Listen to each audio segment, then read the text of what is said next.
Estamos para empezar una nueva serie. Vamos a dejar descansar tantito a Abraham, ¿está bien? Y vamos a venir a una serie que es en el camino a Semana Santa. Y nos hemos puesto creativos estos días. Y quiero que veas una imagen. Esta es la imagen de nuestra nueva serie. ¿Qué pasó en Semana Santa? Ahora, al fin de cuentas, muchos de nosotros sabemos, pero es una oportunidad que tú invites a alguien.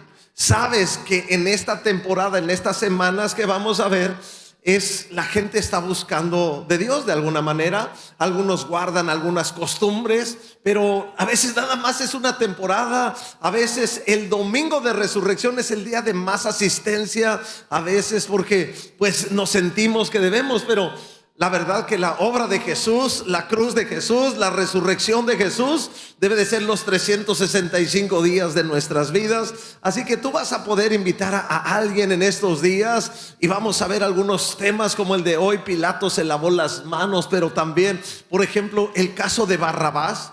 El asesino, el culpable, el delincuente fue puesto en libertad y el inocente fue a la cruz en su lugar. Y bueno, muchas cosas vamos a estar viendo.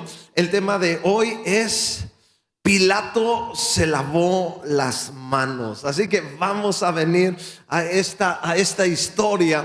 Ahora, la escena es una escena fuerte, la conocemos. Hemos visto películas de la pasión de Jesús por muchos lados. Y esa escena donde ese hombre, seguramente un militar, porque era un gobernador de Judea, encargado del imperio romano de gobernar Judea, toma una decisión, pero como que hace una apariencia de lavarse las manos, es decir, como si no fuera a ser el culpable, porque el único que podía sentenciar a alguien a la muerte era el gobernador, el procurador, que era Pilato. O sea que aunque Pilato se lavó las manos, él estaba tomando la decisión. No sé si has oído esa frase: y yo me lavo las manos, ¿no? Y pareciera que no hay responsabilidad, pero Pilato era responsable. Vamos a ir a la palabra de Dios esta mañana y vamos a tomar el eje de Lucas.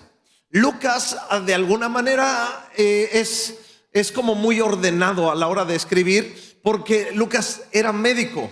Entonces tenía un poco más de sistema a la hora de escribir personal. Claro, la palabra inspirada por Dios.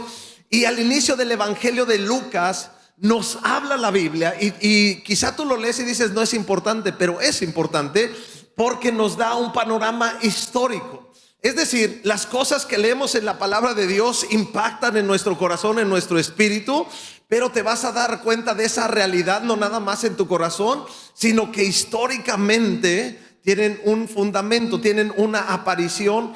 Y bueno, esta es la historia.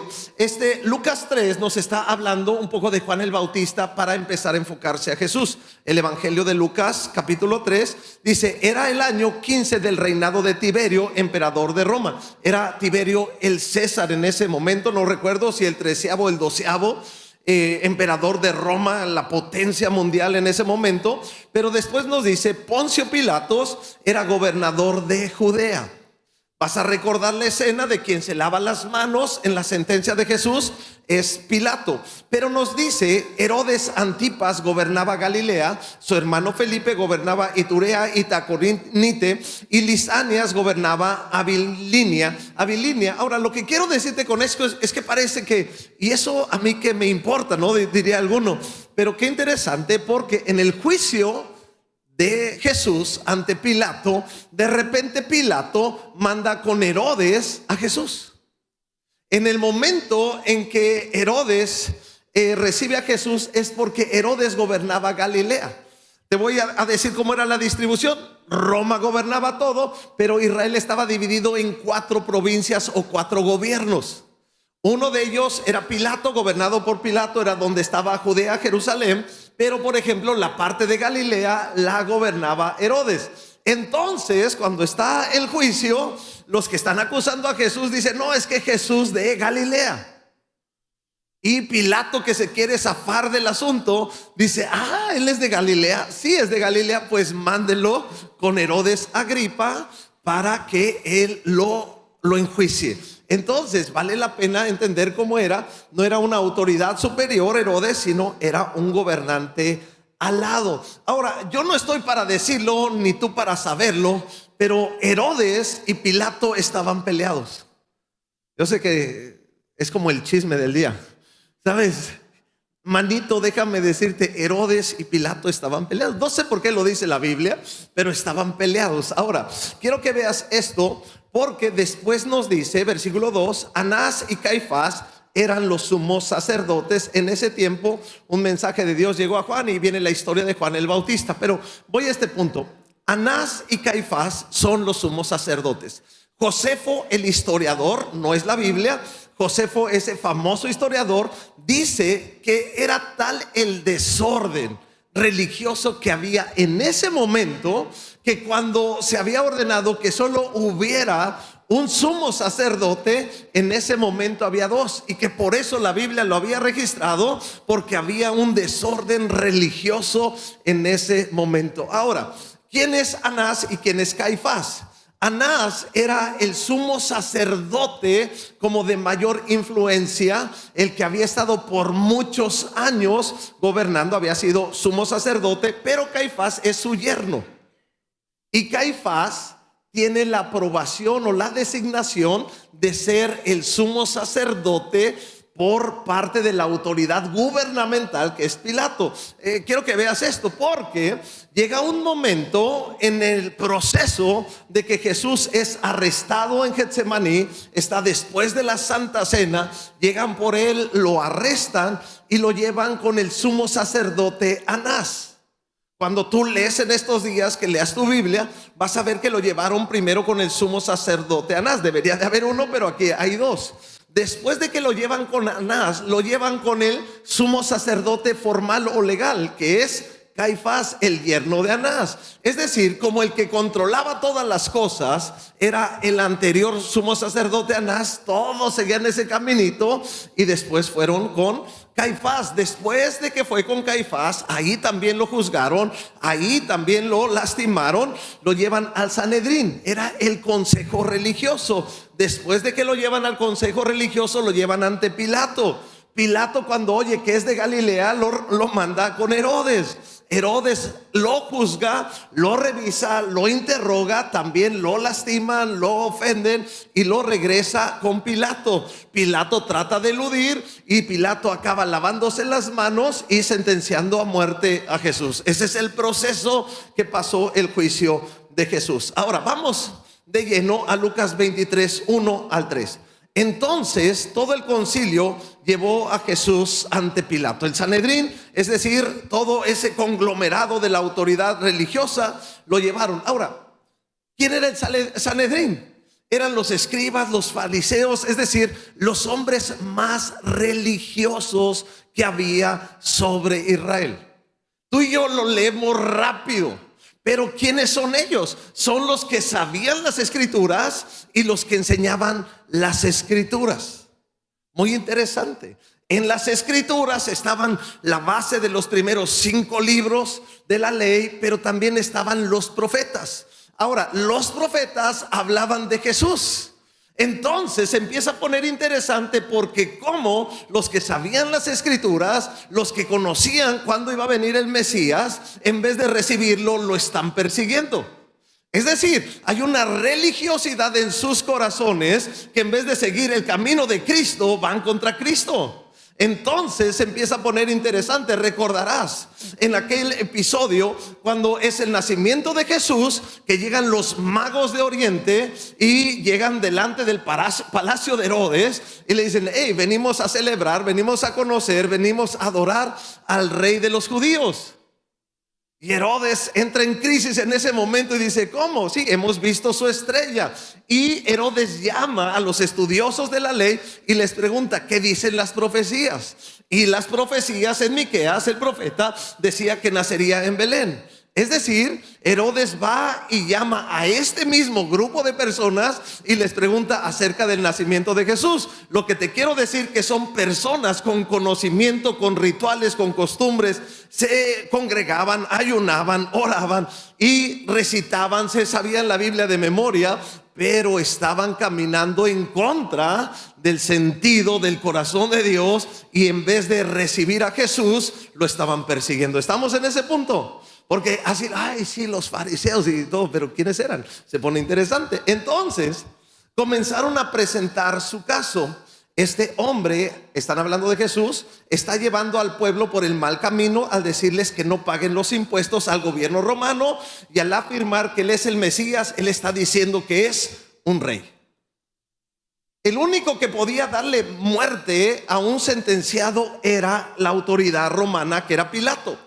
Entonces a Jesús lo interrogan toda la noche. Tú puedes ver los pasajes terribles. Lo golpean, le hacen daño. Ahí me llama la atención en todo esto que es ese sufrimiento de Jesús, que de repente un soldado le da una cachetada, le da un golpe a Jesús, y Jesús le dice: ¿por qué me pegas?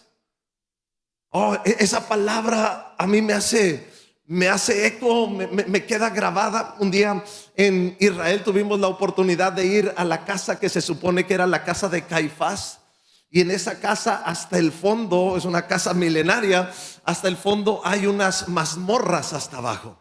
Bien probable en ese lugar estuvo Jesús ahí. Y yo me acuerdo cuando entramos, fue un lugar de quebranto en ese sitio, porque muy probable, no es una certeza, pero que ahí es donde habían lastimado a Jesús. Y cuando él contesta al sumo sacerdote, uno de los guardias lo golpea y Jesús le dice: ¿por qué me pegas?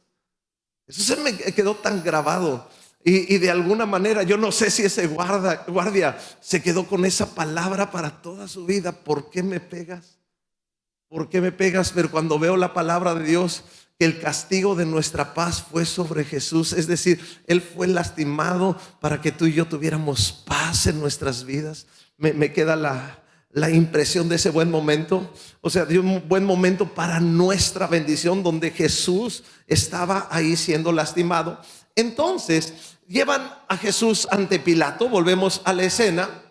Y dicen: él no paga impuestos. Lo que lo están acusando es de que Jesús está motivando a la rebelión contra el imperio romano, y eso era digno de muerte. Después dice: él es el Mesías. De hecho, esa es la frase que a los fariseos les hacía enfurecer de manera especial, porque a Jesús de noche lo juzgaron fuera de todo procedimiento legal, y eso es otro tema que no nos da tiempo de ver el día de hoy. Pero de noche, con testigos falsos, lo acusaron, lo sentenciaron y lo acusaron de blasfemia, que era el Hijo de Dios, que era el Mesías. Pero dice: si él se declara un rey, también está violentando y desconociendo al rey, que es el César para ellos. Entonces ellos armaron toda una escena para presentar culpable a Jesús. Es decir, están presentando los elementos que ellos quieren, manipulando el corazón de Pilato. Y no estoy defendiendo a Pilato, pero le están presentando las cosas. De hecho, Jesús había dicho en Mateo 22:21, de repente se encuentra una moneda. A Jesús le preguntan: hey, ¿está correcto pagar impuestos? Toma la moneda y dice: ¿de qué rostro es este? ¿De quién es la cara de esta moneda? De César. Y Jesús dijo: bueno, dar al César lo que le pertenece al César. Es decir, nunca Jesús estaba revelando al imperio romano, pero ellos lo están acusando. Ahora, es muy interesante, porque en este proceso, ¿en qué momento ese grupo fariseo decide darle muerte a Jesús? Cuando tú y yo vemos la escena de las últimas semanas de Jesús, cuando resucita Lázaro, el impacto de Jesús es tan fuerte en la población que ellos se reúnen y dicen: tenemos que matarlo. Es decir, hay una envidia que les empieza a corroer su corazón en ese momento, y como ya no lo pueden ensuciar, ya no lo pueden difamar, lo tienen que eliminar. Así opera la envidia. Y sabes, déjame decirte, la envidia no es buena, no viene del Espíritu, no es de Dios. Volvemos al punto. Este hombre que es Pilato, está ahí recibiendo a Jesús.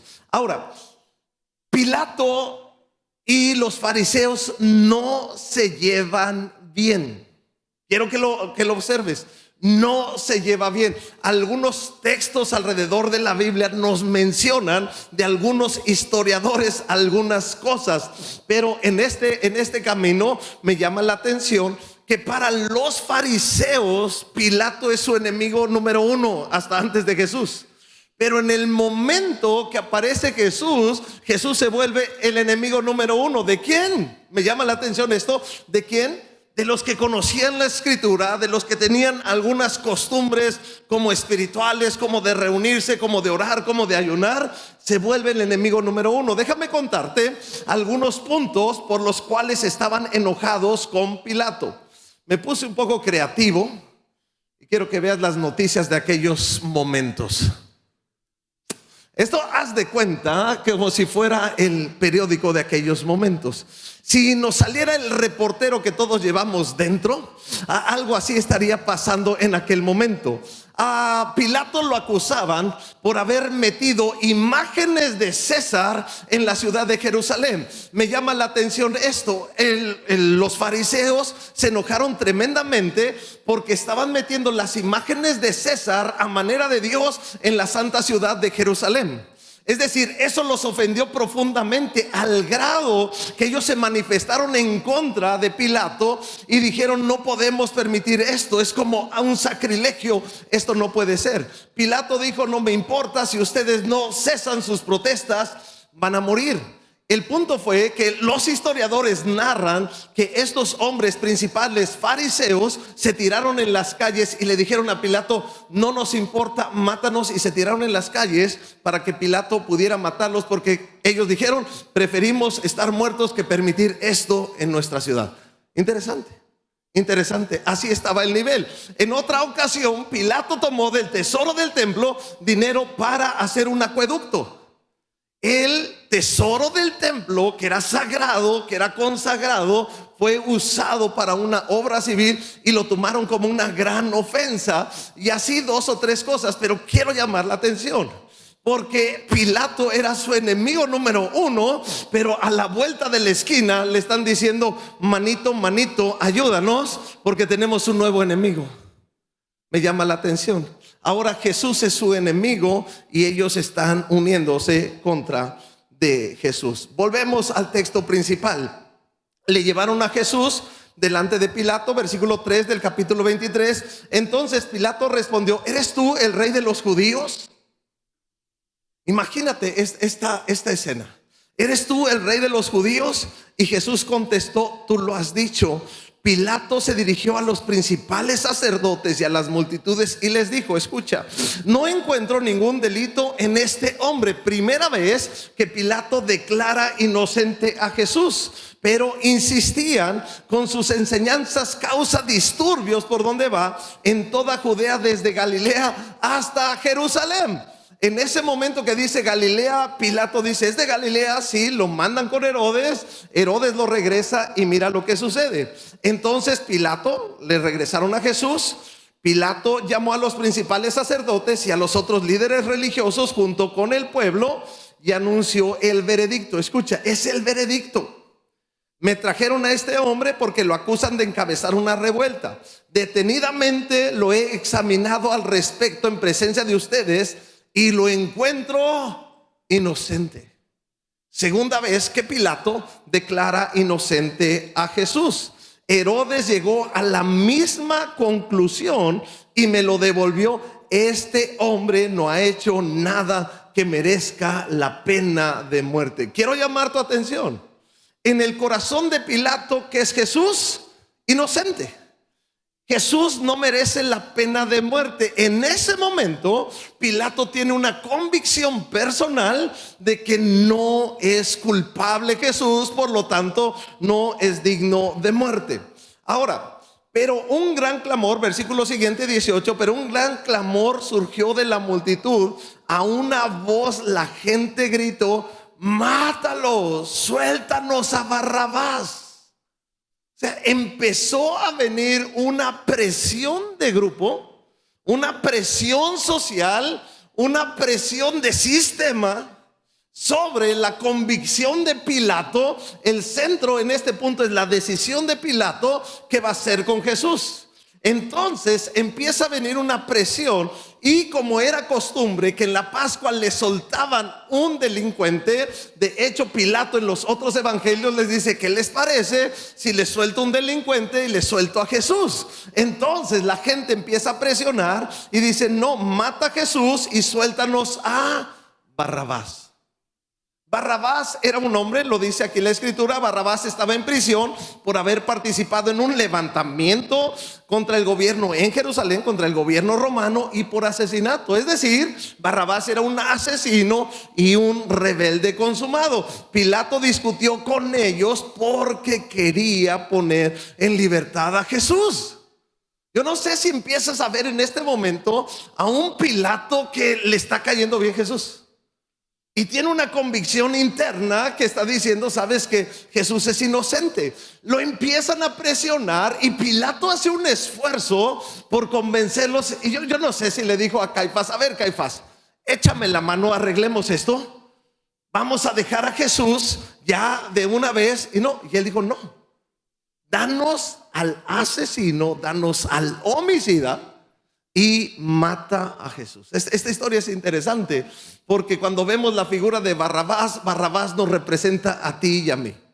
Es decir, el pecador, el que tenía una sentencia en contra, siendo libre, y el justo que no tenía pecado en su vida, tomando el lugar de Barrabás en la cruz. Entonces vemos a Pilato discutiendo con ellos porque quería poner en libertad a Jesús, pero la multitud seguía gritando: crucifícalo, crucifícalo, crucifícalo.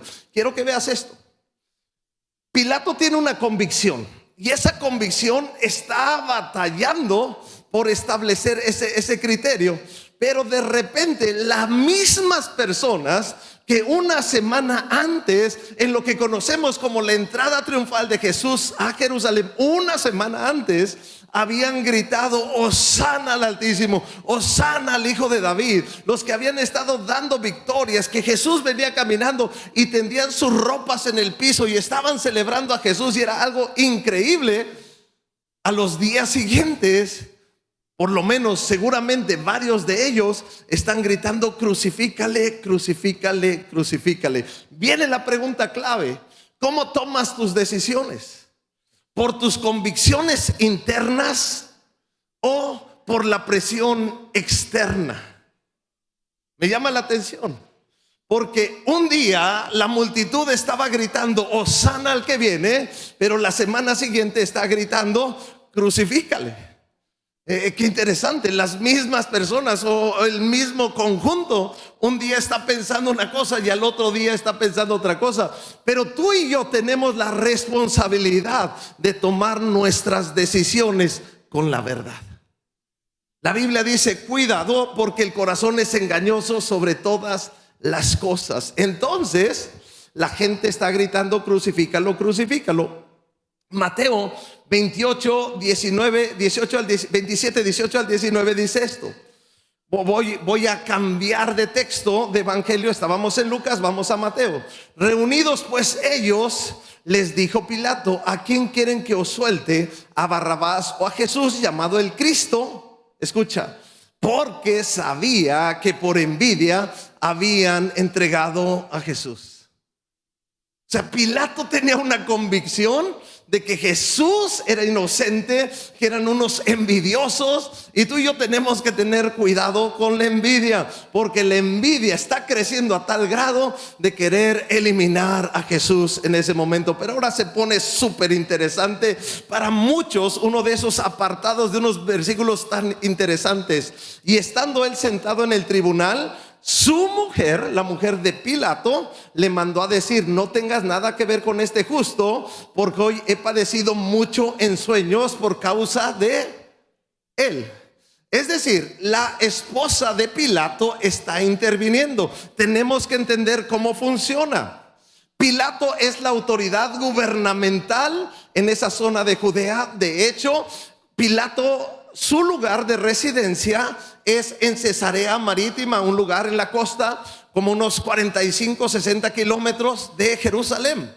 Normalmente su esposa se quedaba en ese lugar. La esposa del gobernador estaba en ese lugar y Pilato estaba yendo a Jerusalén porque era el tiempo de la Pascua. En el tiempo de la Pascua había mucha gente y había posibilidad de muchos disturbios. Es decir, Pilato está en Jerusalén por cuestiones de trabajo y su esposa, estamos en un contexto patriarcal donde la mujer no toma decisiones en ese tiempo y está recibiendo un mensaje de su esposa hablándole de una decisión de gobierno.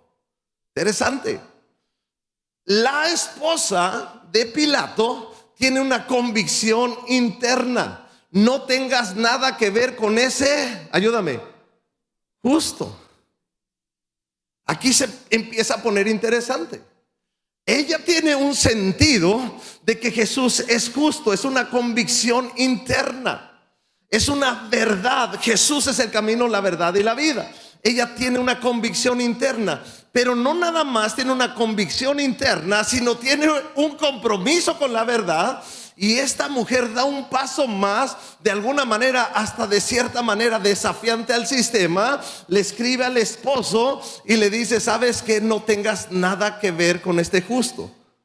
Es una mujer que se ve de convicciones. Es decir, no nada más está a favor de la verdad, cree en la verdad, sino defiende la verdad. Quiero llamar tu atención en esto.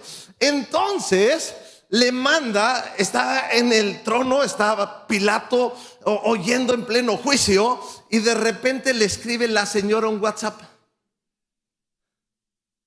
Creo que lo tenemos aquí.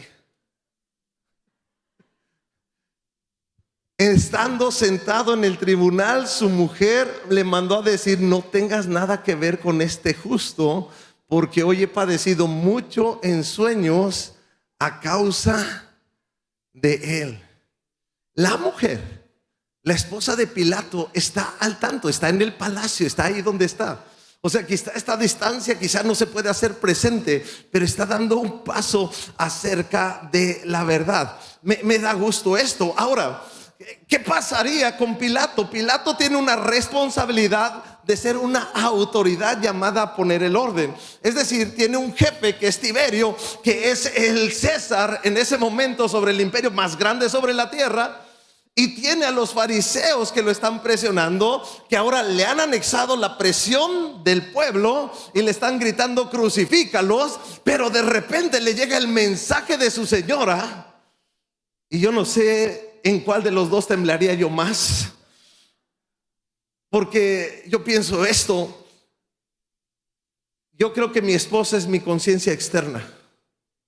Tengo mi conciencia interna, pero creo que Dios me dio una conciencia externa que es mi esposa. Y a veces yo pienso una cosa y yo digo: esto está bien.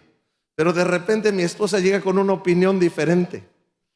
Pilato tiene su conciencia interna, que hasta el momento está diciendo: este hombre es inocente. Pero llega su conciencia externa y le dice: hey, cuidado, no tengas nada que ver con este justo. Alguna vez le dije a mi esposa: sabes que tienes que tener cuidado, porque tienes que tener cuidado con lo que me dices. Parece una frase intimidante, ¿no? Pero era una frase en buena onda, porque esa frase significaba, yo le dije: porque te escucho.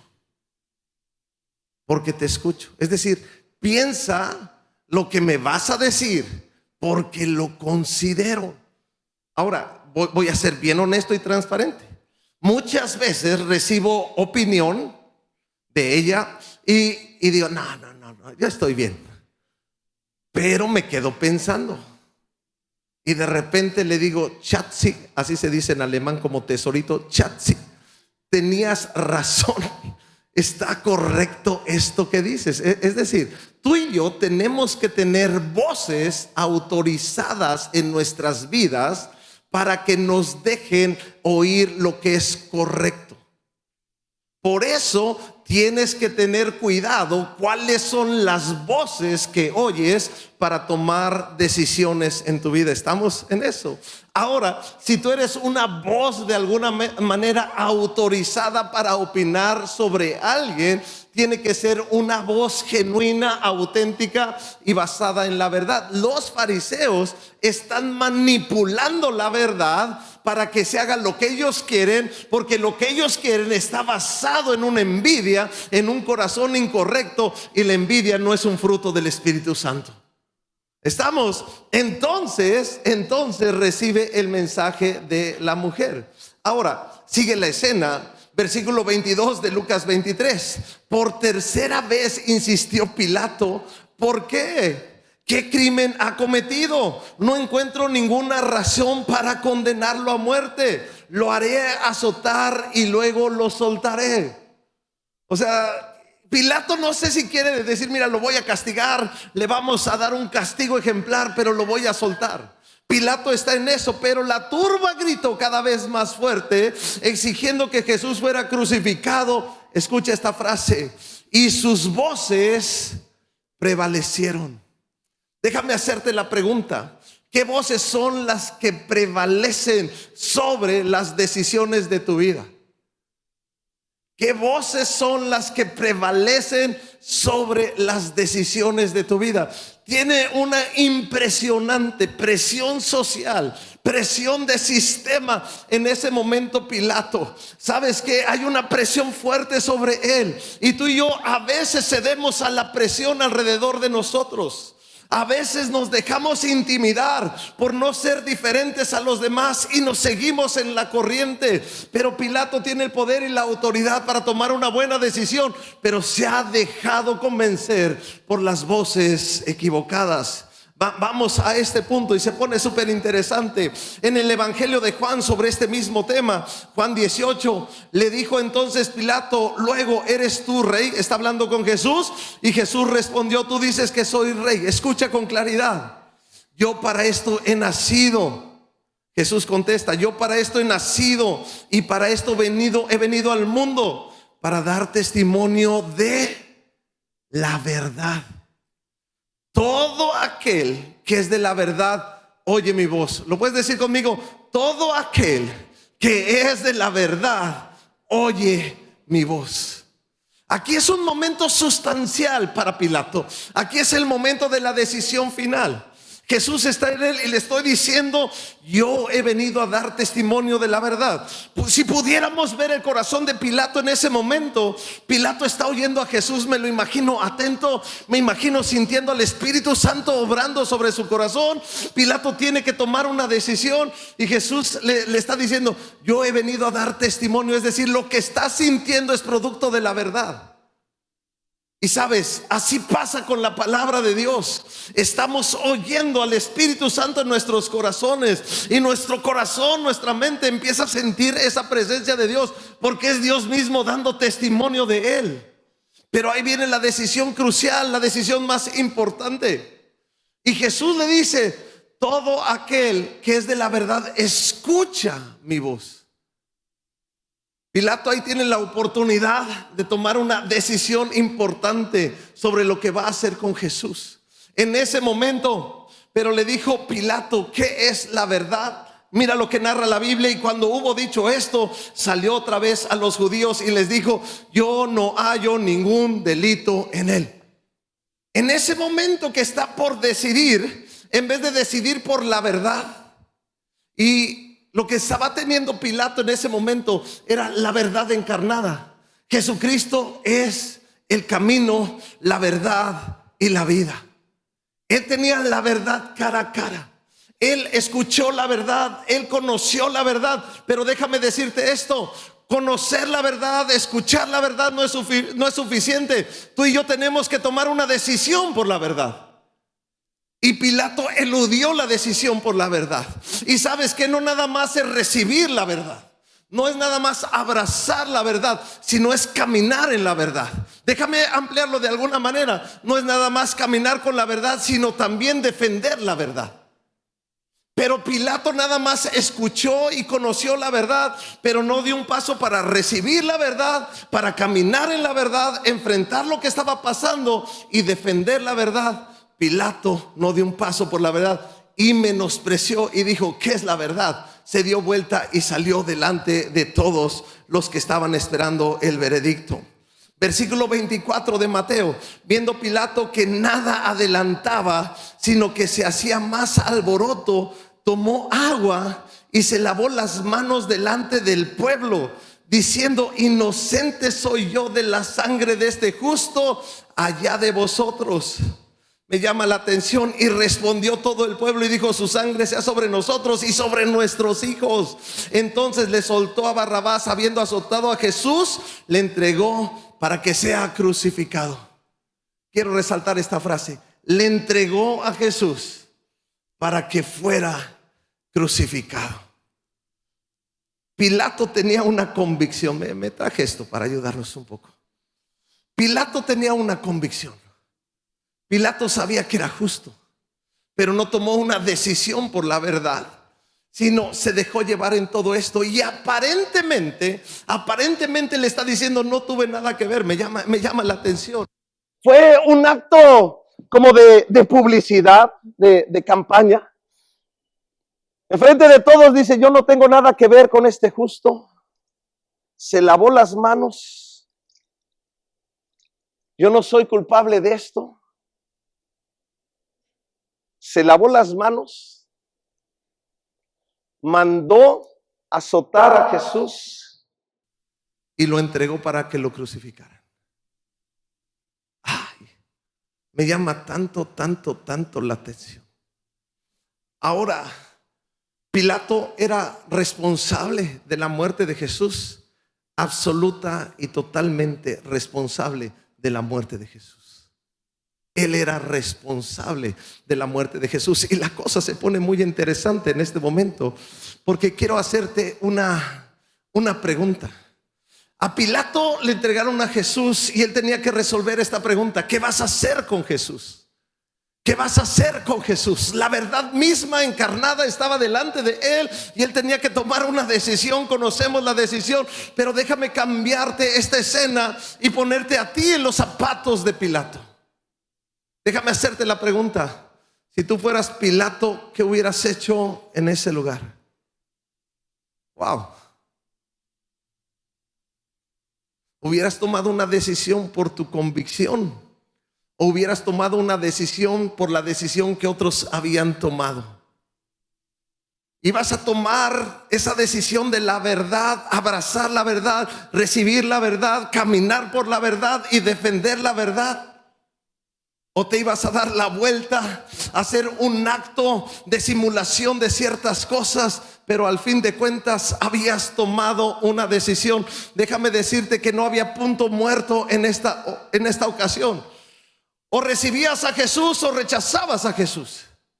Déjame hacerte aquí la pregunta más sustancial para cualquier persona sobre la tierra: ¿qué vas a hacer con la verdad de Jesús? ¿La vas a recibir o la vas a rechazar? Porque no hay punto intermedio. No hay punto intermedio. Me llama la atención esta escena, porque los fariseos, los escribas, los que conocían la palabra de Dios en ese momento, la conocían de memoria, sabían los acontecimientos. En vez de estar fluyendo en el corazón de Dios y recibir a Jesús, que sean los primeros que estaban en la puerta para darle la bienvenida, son los que lo están persiguiendo. Me llama la atención, es decir, un ritual, una religiosidad sin un contenido verdadero. La decisión más importante que todo ser humano va a tener es: ¿qué hicimos con Jesús? Porque de tal manera amó Dios al mundo que dio a su Hijo unigénito, para que todo aquel que en él crea no se pierda, mas tenga vida eterna. Y esa pregunta sigue siendo la pregunta más delicada y más especial: ¿qué vas a hacer con Jesús? Sabes que un día tú y yo vamos a dar cuentas de qué hicimos con Jesús. ¿Qué hicimos con Jesús? Y creo que esa respuesta: le recibí, le acepté, caminé junto a Él, defendí su causa, va a ser una respuesta importante que nos dará la salvación y la vida eterna. No por nuestra respuesta, sino por la obra de Jesús, que la aceptamos y la recibimos. Me llama la atención porque un día tú y yo daremos cuenta qué hicimos con Jesús, qué hicimos con la verdad de Jesús y qué hicimos con la causa de Jesús. Ahora voy a ir a esto rápidamente. Si me ayuda alguien aquí con el teclado, se lo voy a agradecer. Jesús fue llevado a ese punto por la envidia. Ahora déjame decirte que evidentemente la envidia es algo que no viene de Dios. Si yo hiciera la pregunta, ¿cuántos envidiosos hay aquí? Nadie levantaría la mano porque no sería muy adecuado, ¿sabes? Pero la envidia viene de nuestra naturaleza carnal, no lo pierdas de vista. Proverbios 14:30, el corazón apacible es vida de la carne, o sea, de nuestro cuerpo, mas la envidia carcome los huesos. Estamos viendo a personas que tenían una religiosidad, escúchalo bien, porque nos debe de generar una reflexión. Personas que conocían la palabra de Dios, que tenían rituales, costumbres, actos aparentemente espirituales de orar, ayunar, recitar, confesar la palabra de Dios, pero estaban caminando completamente diferente al sentido del corazón de Dios. Hello, que quiero llamar tu atención. Tú y yo, que de alguna manera conocemos la palabra de Dios, tenemos que reflexionar sobre esto. Me digo que soy cristiano, pero mi estilo de vida va muy diferente al corazón de Jesús. Y en mi corazón tengo envidia, tengo odio, tengo esos errores de carácter en nuestras vidas. Santiago 3:14.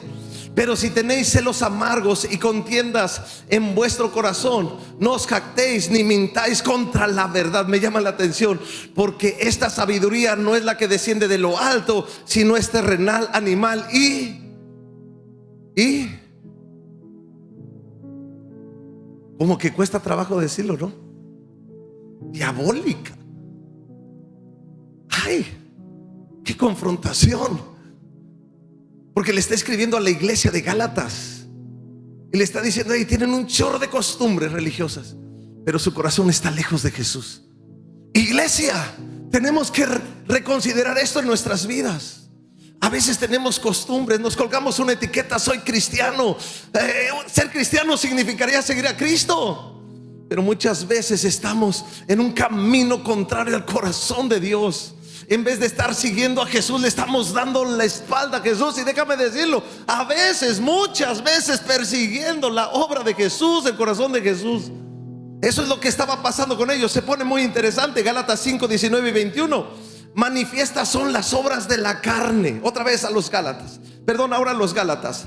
Las obras de la carne son, escucha, adulterio, fornicación, inmundicia, lascivia, idolatría, hechicería, enemistades, pleitos, celos, iras, contiendas, divisiones, herejías, envidias, homicidios, borracheras, orgías y cosas semejantes a esas, acerca de las cuales os amonesto, que como ya os lo he dicho antes, que los que participan de tales cosas no heredarán el reino de los cielos.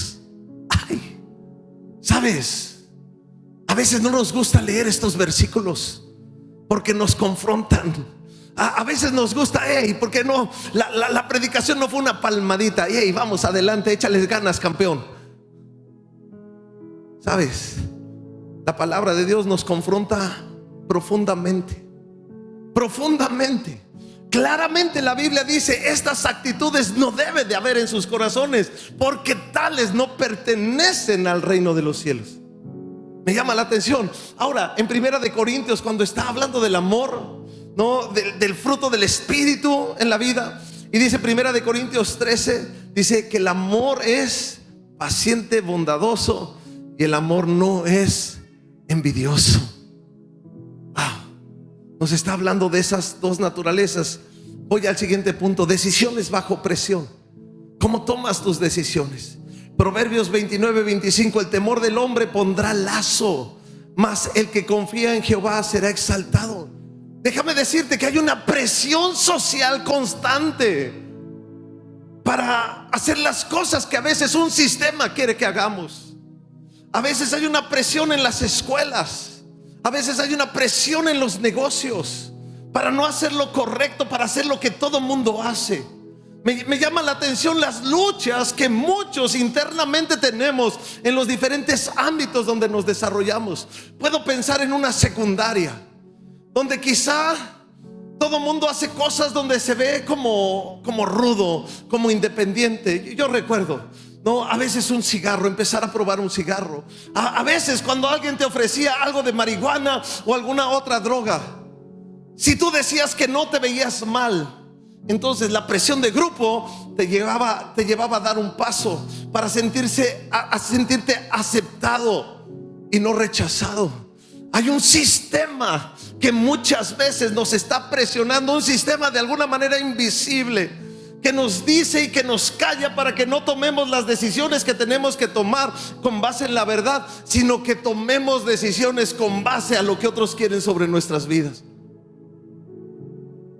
Tenemos que celebrar algo nosotros.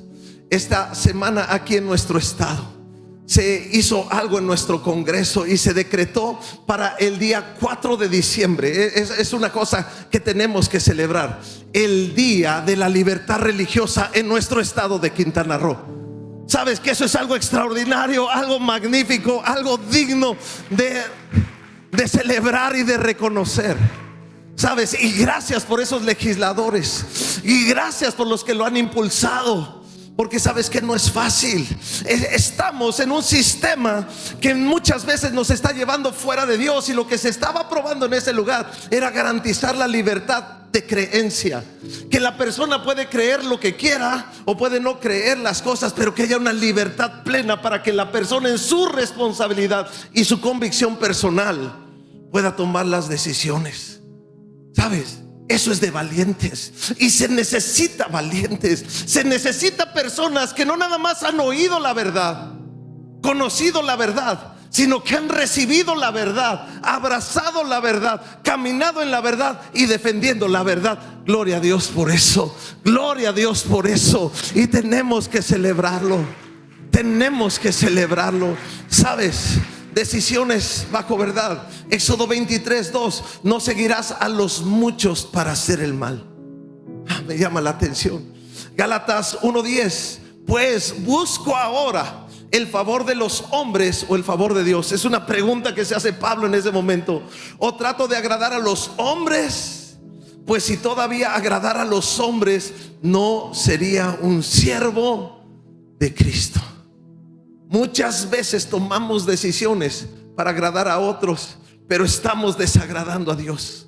Si Él es la verdad, Él es el camino, la verdad, y la verdad ha venido a nuestras vidas, nosotros tenemos que buscar agradar a Dios. Iglesia, no es una frase, es un estilo de vida. Y déjame hacer una pregunta de reflexión personal interna de cada uno de nosotros.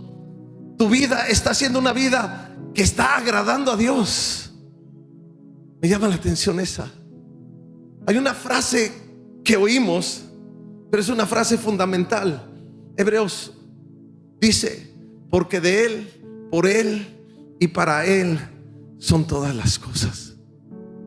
Porque de Él, por Él y para Él son todas las cosas.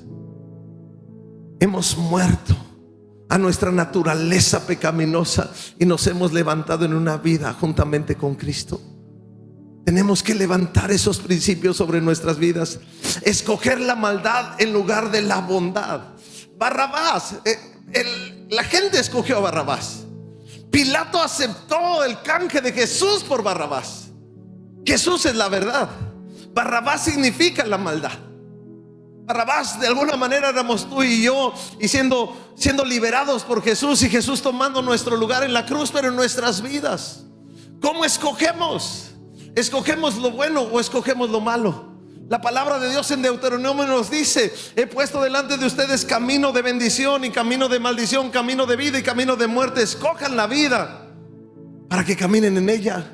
Es decir, no es nada más conocer, haber oído, sino tú y yo tenemos el privilegio, la oportunidad de unas vidas transformadas en la verdad de Dios cuando caminamos en la verdad de Dios. Amén. Sabes, Dios es extraordinario. Quiero ir rápido. ¿Vas a permitir que otros decidan por ti?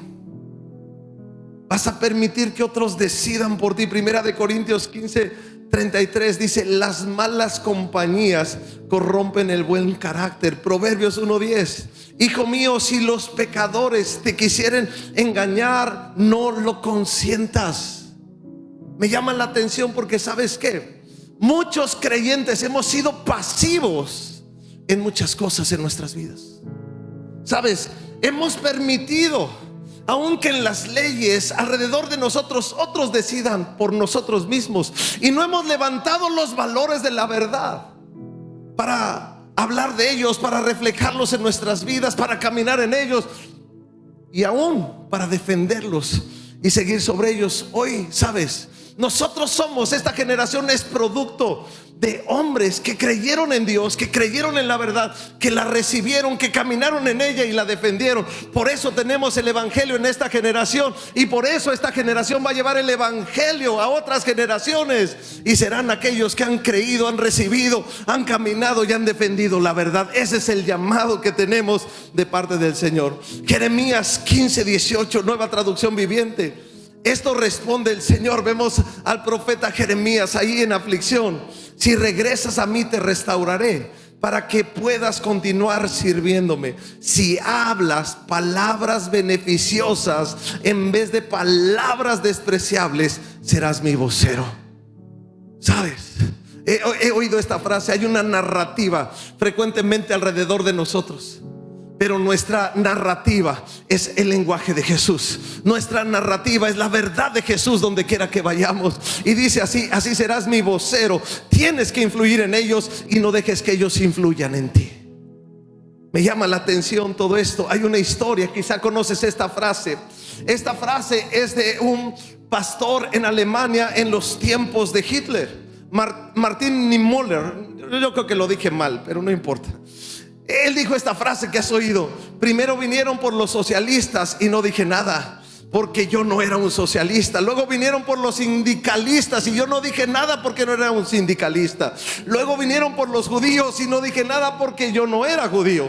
Luego vinieron por mí y no quedó nadie que hablara por mí. Wow. Me llama la atención. Hay una frase de un creyente anglicano, un filósofo político irlandés, Edmund Burke. Él dijo: lo único necesario para que triunfe el mal es que los hombres buenos no hagan nada.